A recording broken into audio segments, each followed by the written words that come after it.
नमस्कार शेतकरी मित्रांनो, शेतकऱ्यांसाठी आताच्या क्षणाच्या सर्वात महत्त्वाच्या झटपट बातम्या. आपण पाहूयात कर्जमाफीची तिसरी यादी आज किंवा उद्या जाहीर होण्याची शक्यता आहे. तिसऱ्या यादीमध्ये तब्बल 6,30,000च्या जवळपास लाभार्थी आहेत. नमो शेतकरी योजनेचा पुढील हप्त्याची शेतकरी आतुरतेने वाट बघत आहेत. हप्ता कधी जमा होणार याबाबत विविध चर्चा सुरू आहे. मात्र निश्चित तारीख अधिकृतपणे अजून जाहीर झालेली नाही आणि व्हायरल मेसेजेसवर धोकादायक ठरू शकते. लाडकी बहीण योजनेच्या लाभार्थी महिलांसाठी महत्त्वाची अपडेट समोर आलेली आहे. अनेक महिलांना आपल्या खात्यात हप्ता आला आहे की नाही याची उत्सुकता आहे. त्यामुळे बँक खात्यातील व्यवहार तपासा आणि योजनेतील माहिती केवळ अधिकृत माध्यमातूनच तपासून घ्या. जुलै महिन्याचा हप्ता महिलांच्या खात्यामध्ये जमा होण्यास सुरुवात झालेली आहे. OTP आणि फसवणुकीपासून सावधान राहा. नागरिकांनी ऑनलाईन फसवणुकीची सावधानगी बाळगणे खूप गरजेचे आहे. कोणत्याही अनोळखी व्यक्तीला OTP, पिन किंवा पासवर्ड सांगू नका. संशयास्पद लिंकवर क्लिक करू नका आणि अनोळखी व्यक्तीने पाठवलेले मेसेज किंवा कागदपत्रे पुढे शेअर करण्यापूर्वी त्याची खात्री करून घ्या. भारताची क्रीडा व्यवस्था आणखी मजबूत करण्यासाठी केंद्र सरकार प्रयत्न करत आहे. युवा खेळाडूंना प्रशिक्षण आणि आवश्यक सहकार्य देण्यावर भर दिला जाणार असल्याचे पंतप्रधान नरेंद्र मोदी यांनी सांगितले आहे. नरेंद्र मोदी यांचा परदेशावर दौरा. पंतप्रधान नरेंद्र मोदी यांनी 29 आणि 30 ऑगस्टला उझबेकिस्तान तर 31 ऑगस्टला आणि 1 सप्टेंबरला किर्गिस्तानला जाणार आहेत. SCO शिखर परिषदेमध्ये ते सहभागी होणार आहेत. नेपाळ पूरस्थिती. नेपाळमधील पुरामुळे परिस्थिती गंभीर झाली आहे. उपलब्ध माहितीनुसार मृतांची संख्या 258 वर पोहोचली असून अनेक नागरिक बेपत्ता आहेत. भारतीय नागरिकांच्या सुरक्षिततेसाठी प्रयत्न सुरू आहेत. नेपाळमधील पूरस्थितीनंतर महाराष्ट्र प्रशासक सतर्क झाले आहे. नेपाळमध्ये अडकलेल्या महाराष्ट्रातील पर्यटकांची माहिती गोळा करण्याच्या सूचना सुद्धा देण्यात आलेल्या आहेत. जिल्हा परिषद आणि पंचायत समित्यांमधील नामनिर्देशित सदस्यांच्या नियुक्तीसाठी नवीन नियम निश्चित करण्यात आले आहेत. ग्रामविकास विभागाने याबाबत अध्यादेश जारी केलेला आहे. पुणे जिल्ह्यातील घटना. पुणे जिल्ह्यातील पिंपळवडी येथील बालिका अत्याचार आणि हत्या प्रकरणाची गंभीर दखल घेण्यात आली आहे.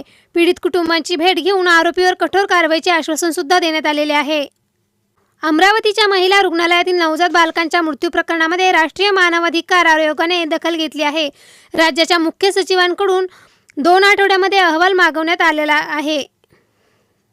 कोलंबोमध्ये भारत आणि श्रीलंका यांच्यामध्ये दुसरी कसोटी सुरू आहे. सामान्यतः श्रीलंकेने भारतावर 100हून अधिक धावांची आघाडी घेतली, तर यामुळे सामन्यांची रंगत सुद्धा वाढली आहे. शेतकरी कर्जमाफीबाबत पुढील यादीकडे शेतकऱ्यांचे लक्ष लागले आहे. सुमारे 6,30,000 लाभार्थ्यांची यादी लवकरच येण्याची शक्यता असल्याचा दावा करण्यात आला आहे. मात्र अंतिम यादी सरकारच्या घोषणेनंतरच स्पष्ट होणार आहे. नमस्कार शेतकरी मित्रांनो, शेतकऱ्यांसाठी आताच्या क्षणाच्या सर्वात महत्त्वाच्या झटपट बातम्या. आपण पाहूयात कर्जमाफीची तिसरी यादी आज किंवा उद्या जाहीर होण्याची शक्यता आहे. तिसऱ्या यादीमध्ये तब्बल 6,30,000च्या जवळपास लाभार्थी आहेत. नमो शेतकरी योजनेचा पुढील हप्त्याची शेतकरी आतुरतेने वाट बघत आहेत. हप्ता कधी जमा होणार याबाबत विविध चर्चा सुरू आहे. मात्र निश्चित तारीख अधिकृतपणे अजून जाहीर झालेली नाही आणि व्हायरल मेसेजेसवर धोकादायक ठरू शकते. लाडकी बहीण योजनेच्या लाभार्थी महिलांसाठी महत्त्वाची अपडेट समोर आलेली आहे. अनेक महिलांना आपल्या खात्यात हप्ता आला आहे की नाही याची उत्सुकता आहे. त्यामुळे बँक खात्यातील व्यवहार तपासा आणि योजनेतील माहिती केवळ अधिकृत माध्यमातूनच तपासून घ्या. जुलै महिन्याचा हप्ता महिलांच्या खात्यामध्ये जमा होण्यास सुरुवात झालेली आहे. OTP आणि फसवणुकीपासून सावधान राहा. नागरिकांनी ऑनलाईन फसवणुकीची सावधानगी बाळगणे खूप गरजेचे आहे. कोणत्याही अनोळखी व्यक्तीला OTP, पिन किंवा पासवर्ड सांगू नका. संशयास्पद लिंकवर क्लिक करू नका आणि अनोळखी व्यक्तीने पाठवलेले मेसेज किंवा कागदपत्रे पुढे शेअर करण्यापूर्वी त्याची खात्री करून घ्या. भारताची क्रीडा व्यवस्था आणखी मजबूत करण्यासाठी केंद्र सरकार प्रयत्न करत आहे. युवा खेळाडूंना प्रशिक्षण आणि आवश्यक सहकार्य देण्यावर भर दिला जाणार असल्याचे पंतप्रधान नरेंद्र मोदी यांनी सांगितले आहे. नरेंद्र मोदी यांचा परदेशावर दौरा. पंतप्रधान नरेंद्र मोदी यांनी 29 आणि 30 ऑगस्टला उझबेकिस्तान तर 31 ऑगस्टला आणि 1 सप्टेंबरला किर्गिस्तानला जाणार आहेत. SCO शिखर परिषदेमध्ये ते सहभागी होणार आहेत. नेपाळ पूरस्थिती. नेपाळमधील पुरामुळे परिस्थिती गंभीर झाली आहे. उपलब्ध माहितीनुसार मृतांची संख्या 258 वर पोहोचली असून अनेक नागरिक बेपत्ता आहेत. भारतीय नागरिकांच्या सुरक्षिततेसाठी प्रयत्न सुरू आहेत. नेपाळमधील पूरस्थितीनंतर महाराष्ट्र प्रशासक सतर्क झाले आहे. नेपाळमध्ये अडकलेल्या महाराष्ट्रातील पर्यटकांची माहिती गोळा करण्याच्या सूचना सुद्धा देण्यात आलेल्या आहेत. जिल्हा परिषद आणि पंचायत समित्यांमधील नामनिर्देशित सदस्यांच्या नियुक्तीसाठी नवीन नियम निश्चित करण्यात आले आहेत. ग्रामविकास विभागाने याबाबत अध्यादेश जारी केलेला आहे. पुणे जिल्ह्यातील घटना. पुणे जिल्ह्यातील पिंपळवडी येथील बालिका अत्याचार आणि हत्या प्रकरणाची गंभीर दखल घेण्यात आली आहे. पीडित कुटुंबांची भेट घेऊन आरोपीवर कठोर कारवाईचे आश्वासन सुद्धा देण्यात आलेले आहे. अमरावतीच्या महिला रुग्णालयातील नवजात बालकांच्या मृत्यू प्रकरणामध्ये राष्ट्रीय मानवाधिकार आयोगाने दखल घेतली आहे. राज्याच्या मुख्य सचिवांकडून 2 आठवड्यामध्ये अहवाल मागवण्यात आलेला आहे. कोलंबोमध्ये भारत आणि श्रीलंका यांच्यामध्ये दुसरी कसोटी सुरू आहे. सामान्यतः श्रीलंकेने भारतावर 100हून अधिक धावांची आघाडी घेतली, तर यामुळे सामन्यांची रंगत सुद्धा वाढली आहे. शेतकरी कर्जमाफीबाबत पुढील यादीकडे शेतकऱ्यांचे लक्ष लागले आहे. सुमारे 6,30,000 लाभार्थ्यांची यादी लवकरच येण्याची शक्यता असल्याचा दावा करण्यात आला आहे. मात्र अंतिम यादी सरकारच्या घोषणेनंतरच स्पष्ट होणार आहे. नमस्कार शेतकरी मित्रांनो, शेतकऱ्यांसाठी आताच्या क्षणाच्या सर्वात महत्त्वाच्या झटपट बातम्या. आपण पाहूयात कर्जमाफीची तिसरी यादी आज किंवा उद्या जाहीर होण्याची शक्यता आहे. तिसऱ्या यादीमध्ये तब्बल 6,30,000च्या जवळपास लाभार्थी आहेत. नमो शेतकरी योजनेचा पुढील हप्त्याची शेतकरी आतुरतेने वाट बघत आहेत. हप्ता कधी जमा होणार याबाबत विविध चर्चा सुरू आहे. मात्र निश्चित तारीख अधिकृतपणे अजून जाहीर झालेली नाही. आणि व्हायरल मेसेजेसवर धोकादायक ठरू शकते. लाडकी बहीण योजनेच्या लाभार्थी महिलांसाठी महत्त्वाची अपडेट समोर आलेली आहे. अनेक महिलांना आपल्या खात्यात हप्ता आला आहे की नाही याची उत्सुकता आहे. त्यामुळे बँक खात्यातील व्यवहार तपासा आणि योजनेतील माहिती केवळ अधिकृत माध्यमातूनच तपासून घ्या. जुलै महिन्याचा हप्ता महिलांच्या खात्यामध्ये जमा होण्यास सुरुवात झालेली आहे. OTP आणि फसवणुकीपासून सावधान राहा. नागरिकांनी ऑनलाईन फसवणुकीची सावधानगी बाळगणे खूप गरजेचे आहे. कोणत्याही अनोळखी व्यक्तीला OTP, पिन किंवा पासवर्ड सांगू नका. संशयास्पद लिंकवर क्लिक करू नका आणि अनोळखी व्यक्तीने पाठवलेले मेसेज किंवा कागदपत्रे पुढे शेअर करण्यापूर्वी त्याची खात्री करून घ्या. भारताची क्रीडा व्यवस्था आणखी मजबूत करण्यासाठी केंद्र सरकार प्रयत्न करत आहे. युवा खेळाडूंना प्रशिक्षण आणि आवश्यक सहकार्य देण्यावर भर दिला जाणार असल्याचे पंतप्रधान नरेंद्र मोदी यांनी सांगितले आहे. नरेंद्र मोदी यांचा परदेशावर दौरा.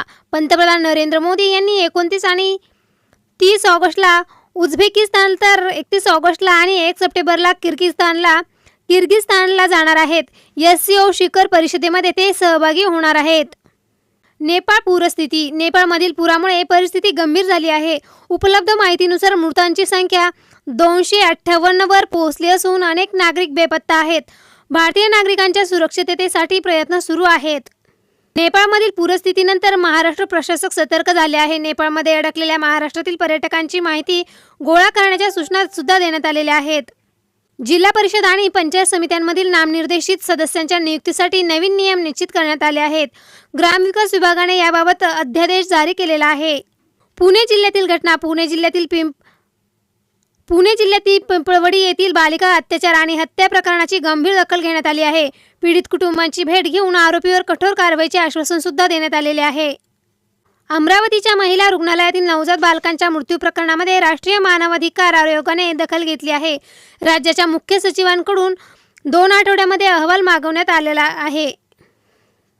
कोलंबोमध्ये भारत आणि श्रीलंका यांच्यामध्ये दुसरी कसोटी सुरू आहे. सामान्यतः श्रीलंकेने भारतावर 100हून अधिक धावांची आघाडी घेतली, तर यामुळे सामन्यांची रंगत सुद्धा वाढली आहे. शेतकरी कर्जमाफीबाबत पुढील यादीकडे शेतकऱ्यांचे लक्ष लागले आहे. सुमारे 6,30,000 लाभार्थ्यांची यादी लवकरच येण्याची शक्यता असल्याचा दावा करण्यात आला आहे. मात्र अंतिम यादी सरकारच्या घोषणेनंतरच स्पष्ट होणार आहे. नमस्कार शेतकरी मित्रांनो, शेतकऱ्यांसाठी आताच्या क्षणाच्या सर्वात महत्त्वाच्या झटपट बातम्या. आपण पाहूयात कर्जमाफीची तिसरी यादी आज किंवा उद्या जाहीर होण्याची शक्यता आहे. तिसऱ्या यादीमध्ये तब्बल 6,30,000च्या जवळपास लाभार्थी आहेत. नमो शेतकरी योजनेचा पुढील हप्त्याची शेतकरी आतुरतेने वाट बघत आहेत. हप्ता कधी जमा होणार याबाबत विविध चर्चा सुरू आहे. मात्र निश्चित तारीख अधिकृतपणे अजून जाहीर झालेली नाही. आणि व्हायरल मेसेजेसवर धोकादायक ठरू शकते. लाडकी बहीण योजनेच्या लाभार्थी महिलांसाठी महत्त्वाची अपडेट समोर आलेली आहे. अनेक महिलांना आपल्या खात्यात हप्ता आला आहे की नाही याची उत्सुकता आहे. त्यामुळे बँक खात्यातील व्यवहार तपासा आणि योजनेतील माहिती केवळ अधिकृत माध्यमातूनच तपासून घ्या. जुलै महिन्याचा हप्ता महिलांच्या खात्यामध्ये जमा होण्यास सुरुवात झालेली आहे. OTP आणि फसवणुकीपासून सावधान राहा. नागरिकांनी ऑनलाईन फसवणुकीची सावधानगी बाळगणे खूप गरजेचे आहे. कोणत्याही अनोळखी व्यक्तीला OTP, पिन किंवा पासवर्ड सांगू नका. संशयास्पद लिंकवर क्लिक करू नका आणि अनोळखी व्यक्तीने पाठवलेले मेसेज किंवा कागदपत्रे पुढे शेअर करण्यापूर्वी त्याची खात्री करून घ्या. भारताची क्रीडा व्यवस्था आणखी मजबूत करण्यासाठी केंद्र सरकार प्रयत्न करत आहे. युवा खेळाडूंना प्रशिक्षण आणि आवश्यक सहकार्य देण्यावर भर दिला जाणार असल्याचे पंतप्रधान नरेंद्र मोदी यांनी सांगितले आहे. नरेंद्र मोदी यांचा परदेशावर दौरा. पंतप्रधान नरेंद्र मोदी यांनी 29 आणि 30 ऑगस्टला उझबेकिस्तान तर 31 ऑगस्टला आणि 1 सप्टेंबरला किर्गिस्तानला जाणार आहेत. SCO शिखर परिषदेमध्ये ते सहभागी होणार आहेत. नेपाळ पूरस्थिती. नेपाळमधील पुरामुळे परिस्थिती गंभीर झाली आहे. उपलब्ध माहितीनुसार मृतांची संख्या 258 वर पोहोचली असून अनेक नागरिक बेपत्ता आहेत. भारतीय नागरिकांच्या सुरक्षिततेसाठी प्रयत्न सुरू आहेत. नेपाळमधील पूरस्थितीनंतर महाराष्ट्र प्रशासक सतर्क झाले आहे. नेपाळमध्ये अडकलेल्या महाराष्ट्रातील पर्यटकांची माहिती गोळा करण्याच्या सूचना सुद्धा देण्यात आलेल्या आहेत. जिल्हा परिषद आणि पंचायत समित्यांमधील नामनिर्देशित सदस्यांच्या नियुक्तीसाठी नवीन नियम निश्चित करण्यात आले आहेत. ग्रामविकास विभागाने याबाबत अध्यादेश जारी केलेला आहे. पुणे जिल्ह्यातील घटना. पुणे जिल्ह्यातील पिंपळवडी येथील बालिका अत्याचार आणि हत्या प्रकरणाची गंभीर दखल घेण्यात आली आहे. पीडित कुटुंबांची भेट घेऊन आरोपीवर कठोर कारवाईचे आश्वासन सुद्धा देण्यात आलेले आहे. अमरावतीच्या महिला रुग्णालयातील नवजात बालकांच्या मृत्यू प्रकरणामध्ये राष्ट्रीय मानवाधिकार आयोगाने दखल घेतली आहे. राज्याच्या मुख्य सचिवांकडून 2 आठवड्यामध्ये अहवाल मागवण्यात आलेला आहे. कोलंबोमध्ये भारत आणि श्रीलंका यांच्यामध्ये दुसरी कसोटी सुरू आहे. सामान्यतः श्रीलंकेने भारतावर 100हून अधिक धावांची आघाडी घेतली, तर यामुळे सामन्यांची रंगत सुद्धा वाढली आहे. शेतकरी कर्जमाफीबाबत पुढील यादीकडे शेतकऱ्यांचे लक्ष लागले आहे. सुमारे 6,30,000 लाभार्थ्यांची यादी लवकरच येण्याची शक्यता असल्याचा दावा करण्यात आला आहे. मात्र अंतिम यादी सरकारच्या घोषणेनंतरच स्पष्ट होणार आहे.